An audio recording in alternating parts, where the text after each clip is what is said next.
just a mechanical technique. There are techniques called the witness, which is cultivating a part of you that notices what's going on.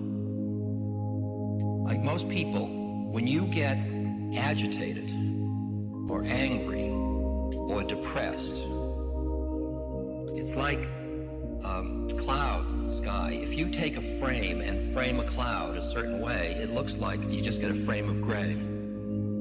But if you put a little bigger frame on, you see there's a little blue around it, and you suddenly say, oh, that's a cloud. It's the same thing you do with your thoughts. See, the thoughts grab you. Like I go into meditation, I follow the breath.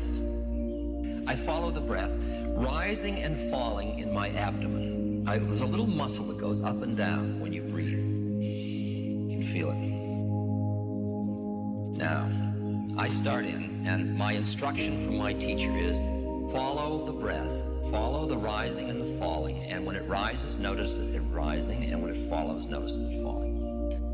So I start rising, falling, rising, falling. And the first thing that my mind says is, this is never going to work.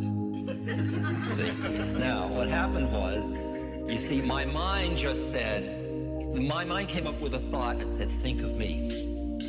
This is never going to work. And if you buy into that thought, you say, you're right, this is going to work. Well, thank you very much for the teaching, and you're off. See?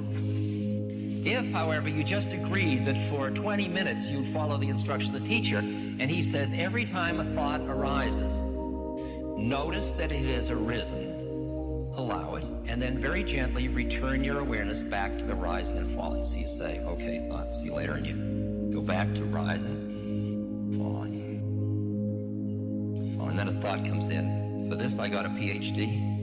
You know, like, here I went and got all this training and all this, and I'm this intelligent person, and I'm following the breath of, oh my God, I better not tell anybody. I mean, it's an embarrassing thing. Well, what'd you do all summer? Well, I followed the muscle rising and falling in my abdomen. Don't you have anything more important to do? You see, I mean, you can feel where that is in relation to the cultural context. So I notice that as another thought, and then I go back, and then rising. Wonder if the 20 minutes is up yet. Notice it, rising, falling. Yeah. I'm hungry. Right. My knee hurts. Each one just comes up and it grabs you and says, I'm real, think me. I'm real, think me. And each time you notice the thought, allow it, and you go back.